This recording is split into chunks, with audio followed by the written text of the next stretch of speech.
നമസ്കാരം. കോട്ടയത്ത് നിവേദനം നൽകാൻ കേന്ദ്രമന്ത്രി സുരേഷ് ഗോപിയുടെ വാഹനം തടഞ്ഞു. തുടർന്ന് വാഹനത്തിന് പിന്നാലെ പോയി നിവേദനം നൽകാനെത്തിയ ആളെ പ്രവർത്തകർ പിടിച്ചുമാറ്റി. കലുങ്ക് സംവാദം കഴിഞ്ഞ് നിവേദനം നൽകാനെത്തിയ ആളെ ബി.ജെ.പി. പ്രവർത്തകരാണ് പിടിച്ചുമാറ്റിയത്. കലുങ്കു സംഗമം കഴിഞ്ഞു സുരേഷ് ഗോപി കാറിൽ മടങ്ങുമ്പോഴായിരുന്നു ഈ ഒരു സംഭവം ഉണ്ടാകുന്നത്. 1 മണിക്കൂർ നേരം സംഗമം നടന്ന് അവിടെയൊന്നും ഇദ്ദേഹം നിവേദനം നൽകാൻ തയ്യാറായില്ല.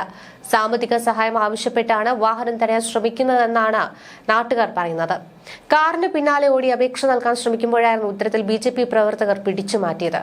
കാറിന്റെ ഡോർ തുറന്നില്ല. തുടർന്ന് അപേക്ഷകർ കാറിന് പിന്നാലെ ഓടുകയായിരുന്നു. ചുറ്റും ഓടി നടന്ന നിവേദനം സ്വീകരിക്കണമെന്ന് പറഞ്ഞു.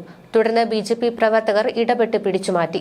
ഒരാൾ കയ്യേറ്റം ചെയ്യാൻ ശ്രമിക്കുകയായിരുന്നു. അപകടം ഒഴിവാക്കാനാണ് ഇത്തരത്തിൽ പിടിച്ചുമാറ്റിയതെന്നാണ് ബി.ജെ.പി. നേതൃത്വം അറിയിച്ചത്. നിവേദനം സുരേഷ് ഗോപി വാങ്ങിയിട്ടുണ്ടെന്നും ബി.ജെ.പി. പ്രവർത്തകർ അറിയിച്ചു. കഴിഞ്ഞ ദിവസം തൃശൂർ വരന്തപ്പള്ളിയിലെ കലുങ്ക് സംവാദത്തിൽ പങ്കെടുത്ത ബി.ജെ.പി. പ്രവർത്തകർ കോൺഗ്രസിൽ ചേർന്നിരുന്നു. ബി.ജെ.പി. പ്രവർത്തകരായ പ്രസാദ്, രാജശ്രീ, സുമേഷ്, ഷാലിനി എന്നിവരും കുടുംബങ്ങളുമാണ് പാർട്ടി വിട്ടത്. ഈ മാസം 18-ാം തീയതിയാണ് വാരന്തപ്പള്ളി പഞ്ചായത്തിലെ 4-ാം വാർഡിൽ കലുങ്കു സംവാദം നടന്നത്. കേന്ദ്രമന്ത്രി സുരേഷ് ഗോപിയോടുള്ള വിയോജിപ്പാണ് ബി.ജെ.പി. വിടാൻ കാരണമെന്നും കലുങ്കു സംവാദത്തിൽ അപമാനിച്ചുവെന്നും പാർട്ടി വിട്ട പ്രസാദ് പറഞ്ഞു.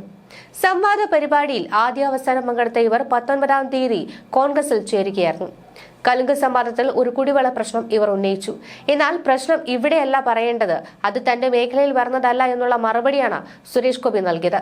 തങ്ങളെ അപമാനിക്കുന്ന മറുപടിയാണിത് എന്നാണ് ഇവർ ചൂണ്ടിക്കാട്ടുന്നത്. 3 കുടുംബങ്ങളാണ് ബി.ജെ.പി. വിട്ട് കോൺഗ്രസിൽ ചേർന്നിട്ടുള്ളത്. ബി.ജെ.പി. ഭരിക്കുന്ന വാർഡിലാണ് ഇവർ താമസിക്കുന്നത്. കഴിഞ്ഞ തിരഞ്ഞെടുപ്പിൽ അടക്കം ബി.ജെ.പിക്ക് മുന്നേറ്റമുണ്ടാക്കി കൊടുത്ത വാർഡിൽ നിന്നുള്ള സജീവ പ്രവർത്തകരാണ് ഇപ്പോൾ പാർട്ടി വിട്ടത്. കെ.പി.സി.സി. അംഗമായിട്ടുള്ള നിഖിൽ ദാമോദരന്റെ നേതൃത്വത്തിലാണ് ഇവർക്ക് അംഗത്വം നൽകിയത്. കലുങ്ക് സംവാദത്തിനിടെ സുരേഷ് ഗോപി അപമാനിച്ചുവെന്ന് ആരോപിച്ചാണ് ഇത്തരത്തിൽ കൂട്ടരാജി. ബി.ജെ.പി. ഭരിക്കുന്ന വേലുപാടം വാർഡിൽ നിന്നുള്ള സജീവ ബി.ജെ.പി. പ്രവർത്തകരായ പ്രസാദ്, രാജശ്രീ, സുമേഷ്, ഷാലിനി എന്നിവരാണ് ബി.ജെ.പി. വിട്ടിരിക്കുന്നത്. വരന്തപ്പള്ളിയിൽ നടന്ന ചടങ്ങിൽ കെ.പി.സി.സി. അംഗം നിഖിൽ ദാമോദരൻ ഇവർക്കും കുടുംബങ്ങൾക്കും കോൺഗ്രസ് അംഗത്വം നൽകി സ്വീകരിക്കുകയായിരുന്നു. ഒക്ടോബർ 18-നാണ് വരന്തപ്പള്ളി പഞ്ചായത്തിലെ 4-ാം വാർഡിൽ കലുങ്കു സംവാദം നടന്നത്. രാജിവെച്ച 4 പ്രവർത്തകരും കുടുംബങ്ങൾക്കൊപ്പം യോഗത്തിൽ പങ്കെടുക്കുകയായിരുന്നു. ഇവിടെ വെച്ച് സുരേഷ് ഗോപി ഗർവോടെ സംസാരിക്കുകയും തങ്ങളെ അപമാനിക്കുകയായിരുന്നുവെന്നുമാണ് പാർട്ടി വിട്ടവരുടെ പരാതി. മന്ത്രിയുടെ പെരുമാറ്റം താല്പര്യമില്ലാത്തതിനാലാണ് പാർട്ടി വിട്ടതെന്നും സുരേഷ് ഗോപിയുടെ പ്രജകളല്ല തങ്ങളെന്നുമാണ് പാർട്ടി വിട്ട പ്രസാദ് പറഞ്ഞത്. രാഹുൽ ഗാന്ധി സാധാരണക്കാരുടെ ചായക്കടയിൽ പോയി ചായ കുടിക്കുമെന്നും എന്നാൽ എല്ലാവരും പ്രജകളെന്ന് കരുതുന്ന സുരേഷ് ഗോപിക്ക് അത് പറ്റില്ലെന്നുമാണ് പ്രസാദ് പറഞ്ഞത്. സുരേഷ് ഗോപിക്ക് വരുമാനം വേണം. അങ്ങനെ മാത്രമാണെങ്കിൽ MP ആയി നിൽക്കേണ്ട കാര്യമില്ലല്ലോ. അദ്ദേഹത്തിന് മന്ത്രിയാകാൻ താല്പര്യമില്ല. പകരം സദാനന്ദനെ മന്ത്രിയാക്കാൻ ആവശ്യപ്പെട്ടുവെന്നാണ് വാർത്തകളിലൂടെ അറിഞ്ഞത്.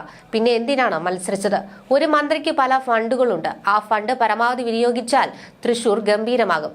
ഇനി കോൺഗ്രസിനൊപ്പം പ്രവർത്തിക്കാനാണ് തീരുമാനമെന്നും പ്രസാദ് പറയുന്നു. തങ്ങൾ സുരേഷ് ഗോപിയുടെ പ്രജകളല്ല. അദ്ദേഹത്തിന്റെ പെരുമാറ്റത്തോട് താല്പര്യമില്ല. സാധാരണക്കാരുടെ ചായക്കടയിൽ പോയി ചായ കുടിക്കാൻ രാഹുൽ ഗാന്ധിക്ക് പറ്റുമെന്നും എന്നാൽ മറ്റുള്ളവർ പ്രജകളാണെന്ന് കരുതുന്ന സുരേഷ് ഗോപിക്ക് സാധിക്കില്ലെന്നുമാണ് അദ്ദേഹം വീണ്ടും പറഞ്ഞത്. അതേസമയം വാർത്ത തള്ളി തൃശൂർ ബി.ജെ.പി. രംഗത്ത് വന്നിരുന്നു. കലുങ്കു സംവാദത്തിൽ പങ്കെടുത്ത ബി.ജെ.പി. പ്രവർത്തകർ കോൺഗ്രസിൽ ചേർന്നുവെന്നത് മാധ്യമങ്ങൾ പ്രചരിപ്പിക്കുന്ന വ്യാജ വാർത്തയെന്നാണ് ബി.ജെ.പി. ആരോപിച്ചത്. സുരേഷ് ഗോപി അപകീർത്തിപ്പെടുത്തുവാനുള്ള കോൺഗ്രസിന്റെ നീക്കമാണെന്നും ബി.ജെ.പി. കുറ്റപ്പെടുത്തുന്നു. വരന്തപ്പള്ളി മണ്ഡലം കോൺഗ്രസ് എന്ന പേജിൽ വന്ന കുറിപ്പ് പങ്കുവച്ചുകൊണ്ടാണ് വ്യാജ വാർത്തയാണെന്ന് ബി.ജെ.പി. ആരോപിക്കുന്നത്. വരന്തപ്പള്ളി മണ്ഡലം കോൺഗ്രസ് എന്ന ഫേസ്ബുക്ക് പേജിൽ കോൺഗ്രസിൽ ചേർന്നവരുടെ ചിത്രങ്ങൾ സഹിതമാണ് കുറിപ്പ് വന്നത്. വെറുപ്പിന്റെ രാഷ്ട്രീയത്തിൽ നിന്നും സ്നേഹത്തിന്റെ രാഷ്ട്രീയത്തിലേക്ക് കടന്നുവന്ന പ്രിയപ്പെട്ട സ്നേഹിതർക്ക് വരന്തപ്പള്ളി മണ്ഡലം കമ്മിറ്റിയുടെ സ്നേഹം നിറഞ്ഞ ആശംസകൾ നേരുന്നു. ഇതിന് നേതൃത്വം നൽകിയ കെ.പി.സി.സി. മെമ്പർ നിഖിൽ ദാമോദരനും മറ്റു നേതൃത്വം നൽകിയ പ്രിയപ്പെട്ട സഹപ്രവർത്തകർക്കും മണ്ഡലം കമ്മിറ്റിയുടെ ഹൃദയം നിറഞ്ഞ നന്ദി എന്നാണ് ഇതിൽ രേഖപ്പെടുത്തിയത്.